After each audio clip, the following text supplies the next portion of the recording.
ನಮಸ್ತೆ ಸ್ನೇಹಿತರೆ, ಇವತ್ತು ನಾವು ದ್ವಿತೀಯ BA BCom ಕನ್ನಡ ಭಾಷಿಕದಲ್ಲಿ ನಮ್ಮ ಪರೀಕ್ಷೆ ತಯಾರಿಯನ್ನು ಮಾಡಿಕೊಳ್ಳುವ ಸಣ್ಣ ಕಥೆಗಳನ್ನು ಅಭ್ಯಾಸ ಮಾಡ್ತಾ ಇದ್ದೇವೆ. ಈಗಾಗಲೇ ವೆಂಕಟಸ್ವಾಮಿಯ ಪ್ರಣಯ, ಧನ್ವಂತರಿ ಚಿಕಿತ್ಸೆ, ಮನುವಿನ ರಾಣಿ, ಶವದ ಮನೆ, ಗಾಂಧಿ, ರೊಟ್ಟಿ ಇವಿಷ್ಟು ಸಣ್ಣ ಕಥೆಗಳ ಸಾರಾಂಶವನ್ನು ತಿಳ್ಕೊಂಡಿದ್ದೇವೆ.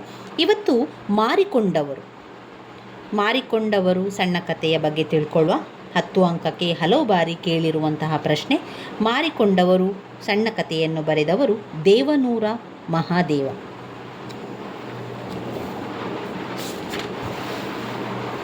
ಪುಟ ಸಂಖ್ಯೆ 268ರಲ್ಲಿದೆ ನೋಡಿ. ಮಾರಿಕೊಂಡವರು. ಮೊದಲಿಗೆ ಮಾರಿಕೊಂಡವರ ಸಾರಾಂಶವನ್ನು ತಿಳ್ಕೊಳ್ಳುವ. ಸಣ್ಣ ಕತೆ ಮಾರಿಕೊಂಡವರು ಕಥೆಯಲ್ಲಿ ಬದುಕನ್ನು ಅರಸಿ ಹುಟ್ಟಿ ಬೆಳೆದ, ಊರನ್ನು ತೊರೆದು ನಿರ್ಗತಿಕರಾಗಿ ಹೊರಟಂತಹ ದಂಪತಿಗಳ ಸಂಸಾರದ ಚಿತ್ರಣವನ್ನು ಕಾಣ್ಬೋದು. ಈ ಒಂದು ಸಣ್ಣ ಕಥೆಯಲ್ಲಿ ಒಂದು ಕುಟುಂಬದ ಬಗ್ಗೆ, ದಂಪತಿಯ ಸಂಸಾರದ ಚಿತ್ರಣವನ್ನು ತಿಳಿಸ್ತಾ ಇದ್ದಾರೆ.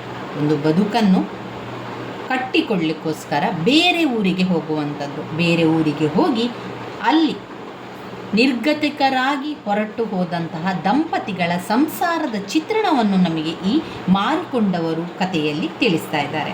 ನಿರಾಶ್ರಿತರು ಹಾಗೂ ಅಸಹಾಯಕರು ಆಗಿದ್ದ ಈ ದಂಪತಿಗಳಿಗೆ ಆಶ್ರಯ ನೀಡುವವರು ಗೌಡರು ಮತ್ತು ಎಲ್ಲ ದುಷ್ಟ ವ್ಯಸನಗಳ ದಾಸನಾದ ಗೌಡ್ರ ಮಗನಿಂದಾಗುವ ಶೋಷಣೆಯನ್ನು ಚಿತ್ರಿಸುವುದರ ಮೂಲಕ ಬಡವರ ಕೋಪ ದವಡೆಗೆ ಮೂಲ ಎಂಬಂತೆ ಬದುಕಿನ ಅನಿವಾರ್ಯತೆ ಮತ್ತು ಅಸಹಾಯಕತೆಯಿಂದಾಗಿ ಎಲ್ಲವನ್ನೂ ತಿಳಿದರೂ ತಿಳಿಯದವರ ಹಾಗೆ ಬಾಳುವ ತಳವರ್ಗದ ಸಾಮಾಜಿಕ ಬದುಕಿನ ಭಾಗವನ್ನು ಈ ಕತೆ ಕಟ್ಟಿಕೊಡುತ್ತದೆ. ಈ ಕತೆ ನಿಮಗೆ ಈಗ ಮಾರಿಕೊಂಡವರು ಕಥೆಯಲ್ಲಿ ಏನಾಗಿರ್ಬೋದು ಎನ್ನುವಂತಹ ಸಣ್ಣದಾದಂತಹ ವಿಚಾರ ಗೊತ್ತಾಗ್ತದೆ. ಯಾಕಂದರೆ ಇಲ್ಲಿ ನಮಗೆ ಗೊತ್ತಾಗುವಂಥದ್ದು ದಂಪತಿಗಳು ತಮ್ಮ ಊರನ್ನು ಬಿಟ್ಟು ಹೋಗುವಂಥದ್ದು. ತಮ್ಮ ಜೀವನವನ್ನು ಕಟ್ಟುವುದಕ್ಕೋಸ್ಕರ ತಮ್ಮ ಊರನ್ನು, ಹುಟ್ಟಿ ಬೆಳೆದಂತಹ ಊರನ್ನು ಬಿಟ್ಟು ನಿರ್ಗತಿಕರಾಗಿ ಬೇರೆ ಊರಿಗೆ ಹೊರಟಂತಹ ದಂಪತಿಗಳ ಸಂಸಾರವನ್ನು ನಮಗೆ ಇಲ್ಲಿ ಚಿತ್ರಿಸ್ತಾ ಇದ್ದಾರೆ. ಈ ದಂಪತಿಗಳು ತಮಗೆ ಜೀವನವನ್ನು ಕಟ್ಟಿಕೊಡಬೇಕು ಅಂತ ಹೇಳಿ ಅವರು ಹೋಗ್ತಾ ಇರುವಂಥ ಸಂದರ್ಭದಲ್ಲಿ ಅವರಿಗೆ ಪರಿಚಯ ಆಗುವಂಥವರು ಗೌಡು. ಅವರು ತುಂಬಾ ಒಳ್ಳೆಯವರಾಗಿರ್ತಾರೆ. ಅವರನ್ನು ಕರೆದುಕೊಂಡು ಹೋಗಿ ಅವರಿಗೆ ಮನೆ, ಅವರಿಗೆ ಜೀವನಕ್ಕೆ ಜೀವನೋಪಾಯ ಎಲ್ಲವನ್ನು ಕೊಡ್ತಾರೆ. ಆದರೆ ಗೌಡರ ಮಗ ಎಲ್ಲ ದುಷ್ಟ ವ್ಯಸನಗಳಾದಂತಹ ಗೌಡ್ರ ಮಗನಿಂದ ಅವರಿಗೆ ತುಂಬಾ ಶೋಷಣೆ ಆಗ್ತದೆ, ತುಂಬಾ ಅನ್ಯಾಯ ಆಗ್ತದೆ. ಅದನ್ನು ಅವರು ಹೇಳುವಂತಿಲ್ಲ. ಯಾಕಂದರೆ ಅವರ ತಂದೆ ಗೌಡ್ರ ಮಗ ಶೋಷಣೆ ಮಾಡಿದರೂ ಕೂಡ ಅವನ ತಂದೆ ನಮಗೆ ಕೆಲಸವನ್ನು ಕೊಟ್ಟಿರುವಂಥದ್ದು, ನಮಗೆ ಒಂದು ಜೀವನವನ್ನು ಕೊಟ್ಟಿರುವಂಥದ್ದು. ಅದರಿಂದ ಅದನ್ನು ಮಾತನಾಡುವಂತಿಲ್ಲ ಎನ್ನುವ ಕಾರಣದಿಂದ ಎಲ್ಲ ಶೋಷಣೆಯನ್ನು, ಅನ್ಯಾಯವನ್ನು ಸಹಿಸಿಕೊಂಡು ಹೋಗುವಂತಹ ಒಂದು ದಂಪತಿಯ ಕಥೆಯಾಗಿರುವಂಥದ್ದು. ಬಡವರ ಕೋಪ ದವಡೆಗೆ ಮೂಲ ಎನ್ನುವಂತೆ ಅವರ ಒಂದು ಬದುಕಿನ ಅನಿವಾರ್ಯತೆ ಇರ್ಬೋದು, ಅವರ ಬದುಕಿನ ಅಸಹಾಯಕತೆಯಿಂದಾಗಿ ಎಲ್ಲ ತಿಳಿದಿದೆ, ಎಲ್ಲ ಕೂಡ ಗೊತ್ತಿದ್ರೂ ಕೂಡ ಗೊತ್ತಿಲ್ಲದ ರೀತಿಯಲ್ಲಿ ಜೀವನ ಮಾಡುವಂಥ ಕಥೆಯನ್ನು ಈ ಮಾರಿಕೊಂಡವರು ಕಥೆಯಲ್ಲಿ ನಮಗೆ ತಿಳಿಸ್ಕೊಡುವಂಥದ್ದು. ಇಲ್ಲಿ ಬಂದಿರುವಂತಹ ಅರ್ಥಗಳು ನೋಡಿ. ಪಳ್ಳಿ ಅಂದರೆ ಹಳ್ಳಿ, ಮೂಡಣ ಅಂದರೆ ಪೂರ್ವ ದಿಕ್ಕು, ಹೈದ ಅಂದರೆ ಹುಡುಗ, ನೆರಕೆ ಅಂದರೆ ಬಿದಿರಿನ ಗೋಡೆ, ಕೊತ್ತಿ ಬೆಕ್ಕು, ಚಲ್ಲಣ ಪೈಜಾಮ, ಕಳ್ಳ ಅಂದರೆ ಕರುಳ, ನೆಪ್ಪು ಅಂದರೆ ನೆನಪು. ಇಲ್ಲಿ ಬಂದಿರುವಂತಹ ಸಂದರ್ಭ ಸ್ವಾರಸ್ಯವನ್ನು ಕೂಡ ನೋಡ್ಕೊಳ್ಳಿ. ನಾವು ಆ ಕಥೆಯ ವಿಶ್ಲೇಷಣೆಯನ್ನು ಮಾಡ್ತಾ ಹೋದಾಗೆ ನಿಮಗೆ ಅದು ಎಲ್ಲಿ ಬರ್ತದೆ ಅಂತ ಗೊತ್ತಾಗ್ತದೆ. ಆಗ ಈ ಕದೀಮ ಬೊಡ್ಡೆಡ್ನ ಪಳ್ಳಿಗೆ ಕಳಿಸದೆ ನೇಗಿಲು ಹಿಡಿಸಬೇಕಿತ್ತು, ನಾನೇ ತಪ್ಪು ಮಾಡಿ ಅವನ ಅನ್ನೋದು ಅಂದರೆ ನಮ್ಮ ಸೂರ್ಯಪ್ಪನ ಕಿತ್ಕೊಂಡವ ಯಾರ್ಲೆ, ಕೊತ್ತಿ ಕಣ್ಮುಂಚಂಡು ಹಾಲು ಕುಡಿದವ್ರ ಗೊತ್ತಾಗಲ್ವಂತೆ. ಕಿಟ್ಟಪ್ಪ, ಇಲ್ಲಿ ಕೊತ್ತಿ ಅಂದರೆ ಏನು ಅಂತ ಅರ್ಥ ಗೊತ್ತಾಯ್ತಲ್ಲ. ಕೊತ್ತಿ ಅಂದರೆ ಬೆಕ್ಕು. ತುಂಬ ಸಲ ಪ್ರಶ್ನೆ ಬಂದಿದೆ ಅದು ಅರ್ಥಕ್ಕೆ. ಕೊತ್ತಿ ಅಂದರೆ ಬೆಕ್ಕು. ಕಿಟ್ಟಪ್ಪ ಕೊಟ್ಟಿರುವ ರಗ್ಗು ಲಚಮೀನ ಕೌಚಿಕೊಂಡಿದೆ, ಕಿಟ್ಟಪ್ಪ ಕಟ್ಟಿಸಿರುವ ಮನೆ ಇಬ್ಬರನ್ನು ಕೌಚಿಕೊಂಡಿದೆ. ಈಗ ನಾವು ಮಾರಿಕೊಂಡವರು ಕಥಾ ವಿಶ್ಲೇಷಣೆಯನ್ನು ಮಾಡ್ತಾ ಹೋಗುವ. ಮಾರಿಕೊಂಡವರು ಕಥೆಯನ್ನು ಬರೆದವರು ದೇವನೂರು ಮಹಾದೇವ.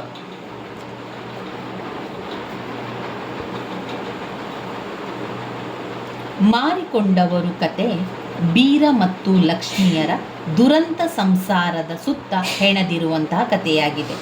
ಮಾರಿಕೊಂಡವರು ಕತೆ ಬೀರ ಮತ್ತು ಲಕ್ಷ್ಮಿಯರ ದುರಂತ ಸಂಸಾರ ಸುತ್ತ ಹೆಣೆದಿರುವಂತಹ ಒಂದು ಕತೆ.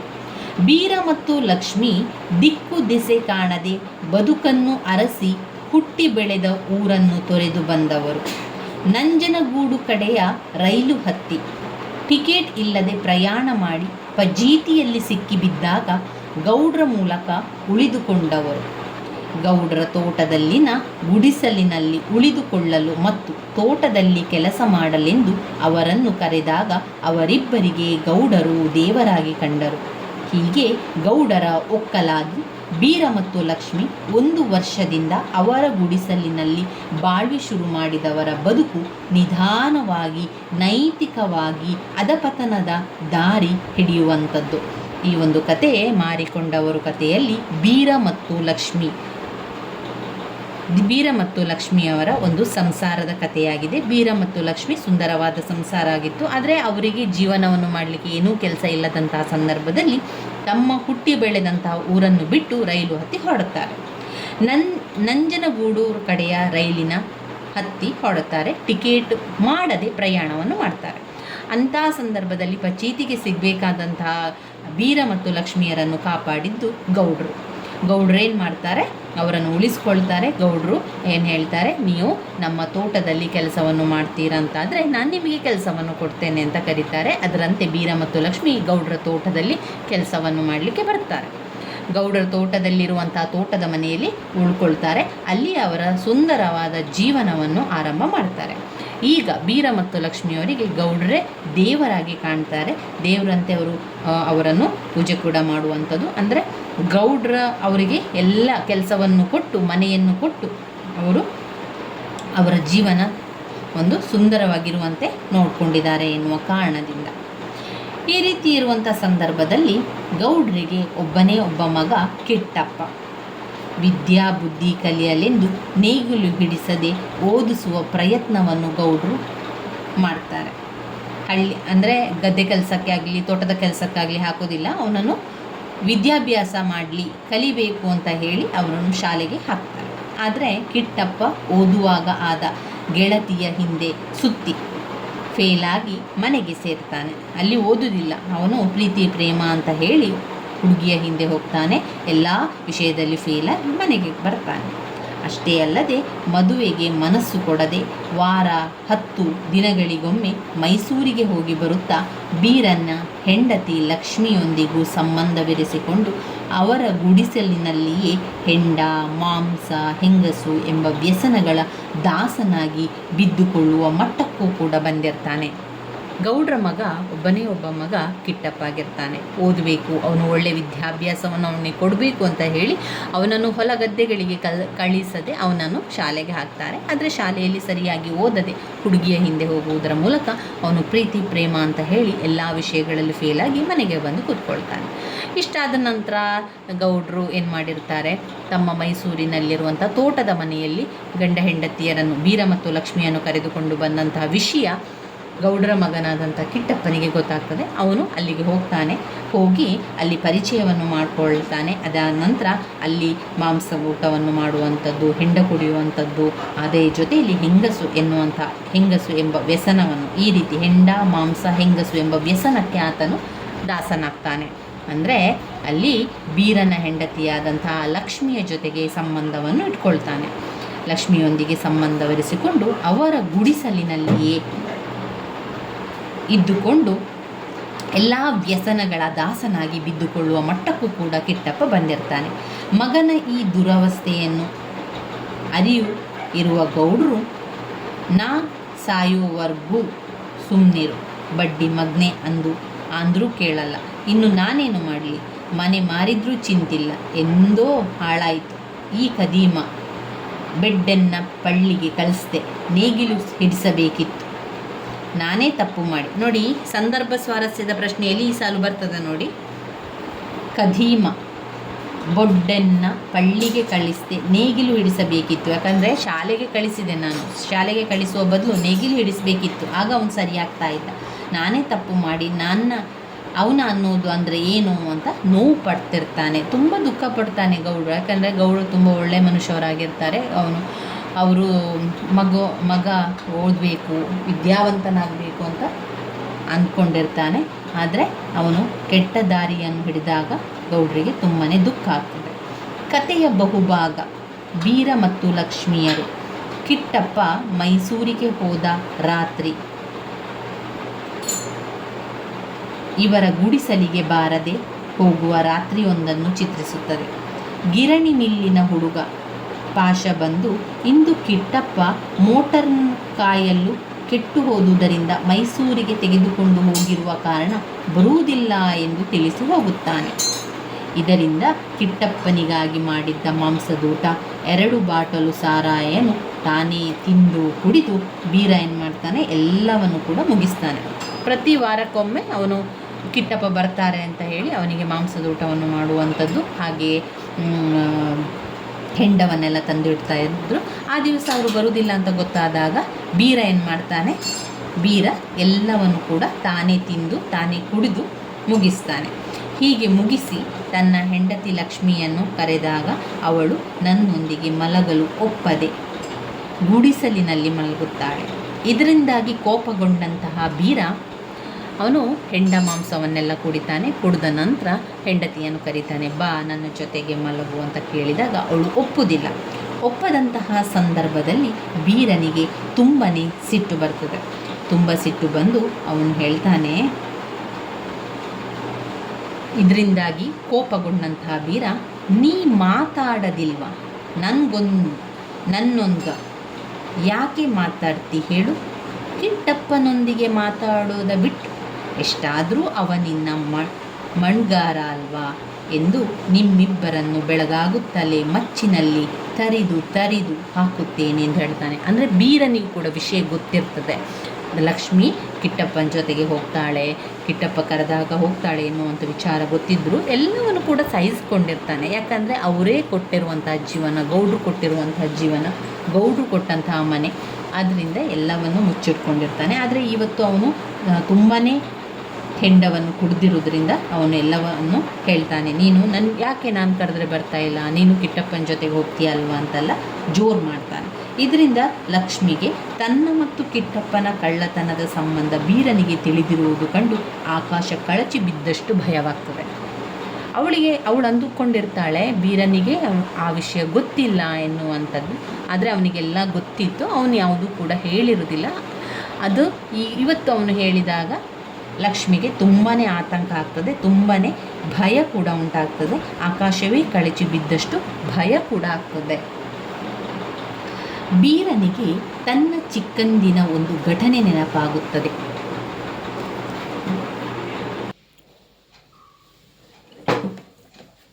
ಬೀರನಿಗೆ ತನ್ನ ಚಿಕ್ಕದಿಂದ ಒಂದು ಘಟನೆ ನೆನಪಾಗ್ತದೆ. ತನ್ನ ಹಳ್ಳಿಯಲ್ಲಿ ಲಕ್ಷ್ಮಿಯನ್ನು ಊರಿಗೆ ಹೊಸದಾಗಿ ಬಂದ ಹುಡುಗನೊಬ್ಬನು ಕೆಣಕಿದನೆಂಬ ಕಾರಣಕ್ಕೆ ಅವನ ಮೇಲೆ ಜಗಳಕ್ಕೆ ಹೋಗಿರುತ್ತಾನೆ. ಅದರಿಂದ ಕಿಟ್ಟಪ್ಪನು ಲಕ್ಷ್ಮಿಯನ್ನು ಇಟ್ಟುಕೊಂಡಿದ್ದರೂ ಅದನ್ನು ಪ್ರತಿಭಟಿಸುವ ಧೈರ್ಯ ಬೀರನಿಗಾಗಲಿ ಲಕ್ಷ್ಮಿಗಾಗಲಿ ಇರುವುದಿಲ್ಲ. ಯಾಕಂದರೆ ಅನ್ನ ಕೊಟ್ಟ ಧನಿಗಳು ಅವರೆಂಬ ಹಂಗು.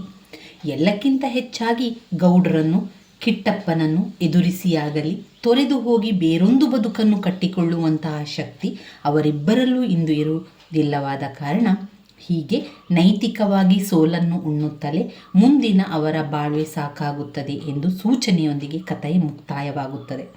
ಏಕೆಂದರೆ ರಾತ್ರಿ ಕಿಟ್ಟಪ್ಪ ಮತ್ತು ಲಕ್ಷ್ಮಿಯರನ್ನು ತರಿದು ಹಾಕುತ್ತೇನೆ ಎಂದು ಬೀರ ಬೆಳಗಾಗಿದ್ದ ಕೂಡಲೇ ಕಿಟ್ಟಪ್ಪ ಬಂದು ಮಾತನಾಡುತ್ತಲೇ ಎಲ್ಲವನ್ನು ಕೂಡ ಮರೆತು ಮಾತನಾಡಿ ತೊಡಗುತ್ತಾನೆ ಎಂಬ ಸೂಚನೆ ಇದನ್ನು ಹೇಳುವಂಥದ್ದು.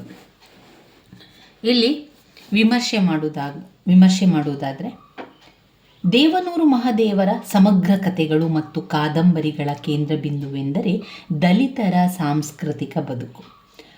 ಮೈಸೂರು ಜಿಲ್ಲೆ ನಂಜನಗೂಡು ತಾಲೂಕಿನ ದ್ಯಾವನೂರು ಕವಲಂದೆ ಆಸುಪಾಸಿನಲ್ಲಿ ರೂಪುಗೊಂಡಂತಹ ದಲಿತರ ಕಡು ಬಡತನದ ಬದುಕು ಅವರ ಒಡಲಿನ ಆಳದ ಹಸಿವಿನ ಸಂತಾಪ, ಅವರ ಘರ್ಷಣೆ, ದಲಿತರಿಗೂ ಊರಿನ ಮೇಲ್ವರ್ಗದವರಿಗೂ ಗೌಡರಿಗೂ ನಡೆಯುವ ಸಾಮಾಜಿಕ ಸಂಘರ್ಷಗಳು, ಬದುಕುವುದಕ್ಕಾಗಿಯೇ ಅವರು ನಡೆಸುವ ನೈತಿಕತೆಯನ್ನು ಮೀರಿದ ಹೋರಾಟಗಳು, ಜಾಣತನಗಳು, ಕಸುಬುಗಳು, ಇಂತಹ ಬವಣೆ ಸಂತಾಪಗಳ ಒಳಗೆ ಅರಳುವ ಪ್ರೀತಿ, ಪ್ರೇಮ, ಕಾಮ, ನಾನಾ ಮುಖಗಳನ್ನು ಅವರ ಕತೆ ಕಾದಂಬರಿಗಳು ಚಿತ್ರಿಸುತ್ತದೆ.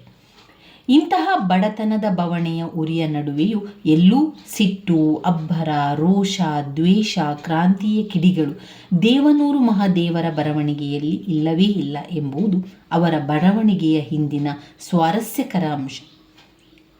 ಹಸಿವಿನ ಸಂತಾಪದಲ್ಲಿ, ನೋವಿನ ಬವಣೆಯಲ್ಲಿ ಈ ಜನತೆ ಸಿಟ್ಟು, ರೋಷ, ದ್ವೇಷಗಳನ್ನೆಲ್ಲ ಕರಗಿಸಿ ಬದುಕುವ ಜಾಣತನದ ಅಲೆಗಳಾಗಿ ಮಾರ್ಪಡಿಸಿರುವುದನ್ನು ಇವರ ಕೃತಿಗಳು ಚಿತ್ರಿಸುತ್ತದೆ. ಇಂತಹ ಪ್ರತಿಭಟನೆಯ ಎಲ್ಲ ದಾರಿಗಳನ್ನು ಸಮಾಜ ಅವರ ಪಾಲಿಗೆ ಶಾಶ್ವತವಾಗಿ ಮುಚ್ಚಿರುತ್ತದೆ. ಬಡವನ ಕೋಪ ದವಡೆಗೆ ಮೂಲ ಎಂಬುದನ್ನು ರಕ್ತದಲ್ಲಿ ಕರಗಿಸಿಕೊಂಡಿರುವ ಈ ಜನತೆಯ ಸಮಗ್ರ ದೃಷ್ಟಿ ಮುಂದಿನ ಹೊತ್ತಿನ ಊಟವನ್ನು ದಕ್ಕಿಸಿಕೊಳ್ಳುವ ಎಡೆ ಮಾತ್ರವಿರುತ್ತದೆ. ಇಂತಹ ಕರುಣಾಜನಕ ಬದುಕನ್ನು ಚಿತ್ರಿಸುವ ಸಂದರ್ಭದಲ್ಲಿಯೂ ಮಹಾದೇವರು ಎಲ್ಲೂ ಭಾವೋದ್ವೇಗಕ್ಕೆ ಎಡೆಕೊಡದೆ ಇಂತಹ ಬಡತನದ ಬವಣೆಯ ನಡುವೆಯೂ ಈ ಜನತೆ ಯಾವ ಯಾವ ಒಳದಾರಿಗಳನ್ನು ಹಿಡಿದು ಬದುಕುತ್ತಾರೆ ನೋಡಿ ಎಂದು ಸ್ವತಃ ತಾವು ವಿಸ್ಮಯ ಪಡುತ್ತಾ ಓದುಗರನ್ನು ವಿಸ್ಮಯದ ಲೋಕಗಳಿಗೆ ಕೊಂಡೊಯ್ಯುತ್ತಾರೆ. ಅವರ ಕುಸುಮ ಬಾಲೆ ಕಾದಂಬರಿಯಲ್ಲಿ ಅಮಾಸ ಎಂಬ ಯುವಕ ಹಳ್ಳಿಯಲ್ಲಿ ಹೆಂಗಸರು ಋತುಮತಿಯಾದ ಸಂದರ್ಭದಲ್ಲಿ ಬಿಚ್ಚಿಟ್ಟಿದ್ದ ಸೀರೆಗಳನ್ನು ಕದ್ದು ಬದುಕುತ್ತಾನೆ. ಪ್ರಸ್ತುತ ಮಾರಿಕೊಂಡವರು ಕಥೆಯಲ್ಲಿ ಲಕ್ಷ್ಮಿಗೆ ದಣಿಯಾದ ಕಿಟ್ಟಪ್ಪನಿಗೆ ತನ್ನ ದೇಹವನ್ನು ನೀಡುವುದು ಎಂದೂ ಕೆಡೆಕೆನಿಸುವುದಿಲ್ಲ. ಅದು ಬಾಳ್ವೆಗಾಗಿ, ಅನ್ನಕ್ಕಾಗಿ ಅವರನ್ನು ಆಶ್ರಯಿಸಿದಂತೆ ತೀರಾ ಒಪ್ಪಿಕೊಂಡ ಕಾರ್ಯ. ಬೀರನ ರೋಷ, ಕ್ರೋಧಗಳೆಲ್ಲ ಕುಡಿತದ ಅಮಲಿನಲ್ಲಿ ಮಾತ್ರ ಹೊರಬಂದು ಬೆಳಕಾಗುತ್ತಲೇ ಎಂದಿನಂತೆ ನಿಷ್ಠಾವಂತ ಸೇವಕನಾಗಿರುತ್ತಾನೆ. ಬೀರ ಮತ್ತು ಲಕ್ಷ್ಮಿ ಇಬ್ಬರಿಗೂ ಗೊತ್ತು, ಇದನ್ನೆಲ್ಲ ಪ್ರತಿಭಟಿಸಿದರೆ ತಮಗೆ ಅನ್ನದ ದಾರಿ ಶಾಶ್ವತವಾಗಿ ಮುಚ್ಚಿ ಹೋಗುತ್ತದೆ ಎಂದು. ಲಕ್ಷ್ಮಿ ಬದುಕುವುದಕ್ಕಾಗಿ ತನ್ನ ದೇಹವನ್ನು ಮಾರಿಕೊಂಡರೆ, ಬೀರ ಬದುಕುವುದಕ್ಕಾಗಿ ತನ್ನ ಆಳದ ನೈತಿಕತೆಯನ್ನು, ರೋಷ, ಪ್ರತಿಭಟನೆಯ ಕಿಚ್ಚನ್ನು ಮಾರಿಕೊಂಡಿದ್ದಾನೆ. ಆದರೆ ದೇವನೂರು ಮಹಾದೇವರ ಕಥೆಗಳಾಗಲಿ, ಕಾದಂಬರಿಗಳಾಗಲಿ ದಲಿತರ ಬದುಕಿನ ಇಂತಹ ಒಂದು ಮುಖವನ್ನು ಮಾತ್ರ ಚಿತ್ರಿಸುತ್ತಾ ನಿಂತದ್ದರೆ ಅವರ ಕೃತಿಗಳಿಗೆ ಕನ್ನಡ ಸಾಹಿತ್ಯ ಲೋಕದಲ್ಲಿ ಈ ಮಟ್ಟದ ಮಹತ್ವ ದೊರೆಯುತ್ತಿರಲಿಲ್ಲ. ಅವರ ಕೃತಿಗಳು ಬದುಕಿನ ಸಮಗ್ರ ಮುಖಗಳನ್ನು ಒಳಗೊಳ್ಳುವಂತೆ ರೂಪಿತವಾಗಿರುತ್ತದೆ. ಬದುಕು ಎಂದೂ ಉಳ್ಳವರಿಗೊಂದು ಇಲ್ಲದವರಿಗೊಂದು ಎಂಬ ನೀತಿ ಅನ್ವಯಿಸುವುದಿಲ್ಲ. ಅಂತಹ ನೀತಿ ಅನ್ವಯಿಸುವವರು ಅಲ್ಪ ಮಾನವರು ಮಾತ್ರ. ಬದುಕಿನಲ್ಲಿ ನೋವು, ನಲಿವು, ದುಃಖ, ಹತಾಶೆ, ನೋವು, ಗೆಲುವು ಮೇಲ್ವರ್ಗದವರಿಗೂ ಉಂಟು, ಬಡ ಜನತೆಗೂ ಉಂಟು, ಕೋಟ್ಯಾಧಿಪತಿಗೂ ಕೂಡ ನಾಳೆಯ ಅಭದ್ರತೆಯಲ್ಲಿ ನರಳುತ್ತಿರುತ್ತಾನೆ. ಅತ್ಯಂತ ಆಳದಲ್ಲಿ ತನ್ನನ್ನು ತಾನೇ ಮಾರಿಕೊಳ್ಳದೆ ಬೇರೆಯವರನ್ನು ಕೊಳ್ಳಲಾಗುವುದಿಲ್ಲ. ಹಳ್ಳಿಯ ಗೌಡನಾಗಲಿ, ಕಾರ್ಖಾನೆಯ ಮಾಲೀಕನಾಗಲಿ ದುಡಿಯುವ ಆಳನ್ನೇ ಸಂಪೂರ್ಣ ಅವಲಂಬಿಸಿ ಬದುಕಬೇಕು. ಅಂತೆಯೇ ಮಾರಿಕೊಂಡವರು ಕಥೆಯಲ್ಲಿ ಬೀರ ಮತ್ತು ಲಕ್ಷ್ಮಿಯರ ದಣಿಯರಾದ ಗೌಡರಾಗಲಿ, ಕಿಟ್ಟಪ್ಪನಾಗಲಿ ಸುಖಿಗಳೇನಲ್ಲ. ಕಿಟ್ಟಪ್ಪ ಹೆಣ್ಣು, ಕುಡಿತ, ಮಾಂಸಗಳೆಂಬ ವ್ಯಸನಗಳಿಗೆ ತನ್ನನ್ನೇ ಮಾರಿಕೊಂಡಿದ್ದಾನೆ. ತನ್ನ ಆಳಿನ ಹಟ್ಟಿಯಾದ ಗುಡಿಸಲಿನಲ್ಲಿಯೇ ಎಷ್ಟೋ ರಾತ್ರಿಗಳನ್ನು ಅವನು ಕಳೆಯುತ್ತಾನೆ. ಓದಲೆಂದು ಪಟ್ಟಣದ ಮೆಟ್ಟಿಲು ಹತ್ತಿ ಅಲ್ಲಿ ಕಟ್ಟಿಕೊಂಡ ಗೆಳತಿಯ ಹಿಂದೆ ಸುತ್ತಿ ತನ್ನ ವಿದ್ಯಾಭ್ಯಾಸವನ್ನೇ ಹಾಳು ಮಾಡಿಕೊಂಡಿದ್ದಾನೆ. ತನ್ನ ತಂದೆಯ ಮಾತಿಗೂ ಬೆಲೆ ಕೊಡದವನಾಗಿದ್ದಾನೆ. ಭವಿಷ್ಯದ ಚಿಂತೆ ಮರೆತವನಾಗಿದ್ದಾನೆ. ವ್ಯಸನಗಳ ದಾಸನಾಗಿದ್ದಾನೆ. ಇನ್ನು ಗೌಡ್ರು ಇದ್ದ ಒಬ್ಬ ಮಗನಾದ ವ್ಯಸನದ ಬದುಕಿನಿಂದಾಗಿ ಜೀವನದಲ್ಲಿ ಸೋತು ಹೋಗಿದ್ದಾನೆ. ಅವರ ಈ ಮಾತುಗಳು ಅದಕ್ಕೆ ನಿದರ್ಶನ. ಈಗೀಗಂತೂ ಗೌಡರು ಕಿಟ್ಟಪ್ಪ ಏನು ಮಾಡಿದರೂ ಕೇಳುವುದೇ ಇಲ್ಲ. ನಾ ಸಾಯುವವರೆಗಾದರೂ ಸುಮ್ಮನಿರು ಬಡ್ಡಿ ಮಗ್ನೆ ಅಂದರೂ ಕೇಳಲ್ಲ. ಇನ್ನು ನಾನೇನು ಮಾಡಲಿ, ಮನೆ ಮಾರಿದ್ರೂ ಚಿಂತಿಲ್ಲ ಎಂದು ಹಾಳಾಯಿತು. ಈ ಕದೀಮ ಬೊಡ್ಡೆಮ್ನ ಪಳ್ಳಿಗೆ ಕಳಿಸ್ದೆ, ನೇಗಿಲು ಹಿಡಿಸಬೇಕಿತ್ತು. ನಾನೇ ತಪ್ಪು ಮಾಡಿ ಅವನ ಅಂದರೆ ಏನು ಪ್ರಯೋಜನ? ಪೂರ್ತಿ ಹೇಳದೆ ಉಳಿದುದ ನುಂಗಿ ಕಹಿ ಮೋರೆ ಮಾಡಿ ನಕ್ಕು ಬಿಡುವರು. ಹೀಗೆ ಜೀವನದಲ್ಲಿ ಮಾರಿಕೊಂಡವರು ಬೀರ ಮತ್ತು ಲಕ್ಷ್ಮಿಯರು ಮಾತ್ರವಲ್ಲ, ಗೌಡರು ಮತ್ತು ಕಿಟ್ಟಪ್ಪನೂ ಕೂಡ ಮಾರಿಕೊಂಡವರೇ ಆಗ್ತಾರೆ. ಕಿಟ್ಟಪ್ಪ ಹೆಣ್ಣಿನ ಹುಚ್ಚಿಗೆ ತನ್ನನ್ನು ತಾನು ಮಾರಿಕೊಂಡರೆ, ಗೌಡರು ಇದ್ದ ಒಬ್ಬ ಮಗನನ್ನು ದಾರಿಗೆ ತರಲಾಗದೆ ಸೋತು ಹೋದವರಾಗುತ್ತಾರೆ. ಹೀಗೆ ದಲಿತ ಬದುಕನ್ನೇ ಕೇಂದ್ರ ಬಿಂದುವಾಗಿ ಚಿತ್ರಿಸುವಾಗಲೂ ಮಹಾದೇವರು ಒಂದು ಸಮಗ್ರ ಬದುಕಿನ ಪ್ರತಿಬಿಂಬವನ್ನು ಶಕ್ತವಾಗಿ ಕಟ್ಟಿಕೊಡಬಲ್ಲವರಾಗಿರುವುದರಿಂದಲೇ ಅವರ ಕೃತಿಗಳು ಸಾಹಿತ್ಯ ಲೋಕದಲ್ಲಿ ಮಹತ್ವಪೂರ್ಣವೆನಿಸುತ್ತದೆ. ದೇವನೂರು ಮಹಾದೇವರ ಬರವಣಿಗೆಯ ಹಿಂದಿರುವ ಮತ್ತೊಂದು ಮಹತ್ವಪೂರ್ಣ ಅಂಶವೆಂದರೆ ಅವರ ಬರವಣಿಗೆಯಲ್ಲಿ ಜೀವ ತಾಳುವ ದಲಿತ ಬದುಕಿನ ಚಿತ್ರಣದಲ್ಲಿ ಕಂಡುಬರುವ ಜೀವಂತಿಕೆ, ಗೆಲುವಿನ ವಾತಾವರಣ ಮತ್ತು ಅತ್ಯಂತ ಆಪ್ತವೆನಿಸುವ ಭಾಷಾ ಶೈಲಿ. ಈ ಎಲ್ಲ ಶಕ್ತಿ ಸಾಮರ್ಥ್ಯಗಳು ಸಶಕ್ತವಾಗಿ ಕಂಡುಬರುವುದು ಅವರ ಒಡಲಾಳ ಮತ್ತು ಕುಸುಮ ಬಾಲೆ 2 ಕಾದಂಬರಿಗಳಲ್ಲಾದರೂ ಪ್ರಸ್ತುತ ದ್ಯಾವನೂರು ಕಥಾ ಸಂಕಲನದಲ್ಲಿ ಈ ಶಕ್ತಿಗಳ ಸಣ್ಣ ಎಳೆಗಳನ್ನು ಗುರುತಿಸಬಹುದು. ತನ್ನ ಕಿಟ್ಟಪ್ಪನ ದೈಹಿಕ ಸಂಬಂಧ ಗಂಡನಾದ ಬೀರನಿಗೆ ತಿಳಿದಿರುವುದಿಲ್ಲ ಎಂಬ ಲಕ್ಷ್ಮಿ ತಿಳಿದಿರುತ್ತಾಳೆ. ಆದರೆ ಇಂತಹ ಸಂಬಂಧಗಳು ಎಂದೂ ಗುಪ್ತವಾಗಿರುವುದಿಲ್ಲ, ಹೊರ ಜಗತ್ತಿಗೆ ತಿಳಿದಿರುತ್ತದೆ. ಅದನ್ನು ದೇವನೂರು ಮಹಾದೇವರು ಅತ್ಯಂತ ಸಹಜವಾಗಿ ಕಟ್ಟಿಕೊಡುವುದು ಹೀಗೆ: ನೀ ಮಾತನಾಡೋದಿಲ್ವಾ? ನನ್ನೊಂದ ಯಾಕೆ ಮಾತಾಡ್ತಿ ಹೇಳು? ಕಿಟ್ಟಪ್ಪನೊಂದಿಗೆ ಮಾತನಾಡೋದು ಬಿಟ್ಟು ಎಷ್ಟಾದರೂ ಅವನಿನ್ನ ಮಿಣ್ಗಾರ ಅಲ್ವಾ ಎಂದನು. ಲಕ್ಷ್ಮಿಗೆ ಬಾನೇ ಬಂದು ಮುಗಚಿಕೊಂಡಂತಾಯಿತು. ಮೈ ಕೈ ಸಣ್ಣಕ್ಕೆ ನಡುಗಿದವು. ತುಂಬ ಧೈರ್ಯ ತಂದು, ನೀ ಯಾವ್ನ ಅನ್ನೋದು ಅಂದು ಕಿವಿ ನಿಮಿರಿಸಿ ಕೂತಳು. ನಾ ಏನು ಅನ್ನೋದು ಅಂತೀಯನಮ್ಮ? ಕೊತ್ತಿ ಕಣ್ಮುಚ್ಕೊಂಡು, ಅಂದರೆ ಬೆಕ್ಕು ಕಣ್ಮುಚ್ಕೊಂಡು ಹಾಲು ಕೊಡಿದ್ರೆ ಗೊತ್ತಾಗಲ್ವಂತೆ, ಹೇ ಅಂತ ಹೇಳಿ ಕಾಣಿಸ್ತಿ ಕಂದ ಬೆಳಗಾಗಲಿ, ನೀನು ಇಲ್ಲ ಅವನು ಇಲ್ಲ, ಎಲ್ಲರನ್ನು ಕೊಚ್ಚಿ ಹಾಕ್ತೇನೆ ಅಂತ ಹೇಳ್ತಾರೆ. ಆದರೆ ಅದ ನಂತರ ಬೆಳಗಿನ ಹೊತ್ತು ಎಲ್ಲ ಮರೆತು ಮತ್ತೆ ಕಿಟ್ಟಪ್ಪನ ಜೊತೆಗೆ ಮಾತನಾಡುವಂಥದ್ದು. ಗಂಡ ಹೆಂಡತಿ ನಡುವೆ 3ನೇ ಸಂಬಂಧದ ಪ್ರಸ್ತಾಪವೊಂದು ಬರುವುದಾದರೆ ಹೇಗೆ ಬರುತ್ತದೆ ಎಂಬ ಅತ್ಯಂತ ಸಹಜವಾದ ಚಿತ್ರಣ ಈ ಒಂದು ಮಾರಿಕೊಂಡವರು ಸಣ್ಣ ಕಥೆಯಲ್ಲಿ ಕಾಣಬಹುದು. ಮಾತ್ರವಲ್ಲ, ಮಾತುಗಳು ಬದುಕಿನಿಂದ ಒಡಮೂಡಿದಂತೆ. ಬೀರನಂತಹ ವ್ಯಕ್ತಿಯೊಬ್ಬ ತನ್ನ ಬದುಕಿನಲ್ಲಿ ಮಾತನಾಡಿದಂತೆ ಸಂಭಾಷಣೆ ಓದುಗರಿಗೆ ತೀರಾ ಆಪ್ತವೆನಿಸಿ, ಬೀರ ಲಚ್ಚಿಯರು ತಮ್ಮ ಅಕ್ಕಪಕ್ಕ ಇರಬಹುದಾದ ದಲಿತ ಪಾತ್ರಗಳೇ ಎನಿಸಿ ದಲಿತರ ಬದುಕನ್ನು ನಾವು ಹೊಸ ಕಣ್ಣಿನಿಂದ ಆತ್ಮೀಯತೆಯಿಂದ ನೋಡುವಂತೆ ಓದುಗರನ್ನು ಪ್ರೇರೇಪಿಸುತ್ತದೆ. ಕಥೆಯ ಆರಂಭ ಮತ್ತು ಅಂತ್ಯ ಕೂಡ ಬೀರನ ಮನಸಾಕ್ಷಿಯ ನೆಲೆಯಲ್ಲಿ ಚಿತ್ರಿತವಾದ ಅತ್ಯಂತ ಆಪ್ತವಾದ ಜೀವಂತವಾದ ಬರವಣಿಗೆ ಎನಿಸುತ್ತದೆ. ಮಹಾದೇವರ ಬರವಣಿಗೆಯ ಹಿಂದಿರುವ ಶಕ್ತಿ ಇದು. ದಲಿತ ಲೋಕವನ್ನು ಪ್ರತಿಯೊಬ್ಬ ಓದುಗರಿಗೂ ಅತ್ಯಂತ ಆಪ್ತ ಲೋಕ ಎಂದು ಪ್ರೀತಿಸುವಂತೆ ಪ್ರೇರೇಪಿಸುವಂಥದ್ದು. ಇವಿಷ್ಟು ಮಾರಿಕೊಂಡವರು ಕಥೆಯಲ್ಲಿ ಬರುವಂಥದ್ದು. ನನ್ನ ವಿಡಿಯೋಸ್ ಎಲ್ಲ ನಿಮಗೆ ಇಷ್ಟ ಆಗಿದ್ದರೆ ಲೈಕ್ ಕೊಡಿ, ಶೇರ್ ಮಾಡಿ, ಸಬ್ಸ್ಕ್ರೈಬ್ ಮಾಡಲಿಕ್ಕೆ ಮರಿಬೇಡಿ ಸ್ನೇಹಿತರೆ. ಧನ್ಯವಾದಗಳು.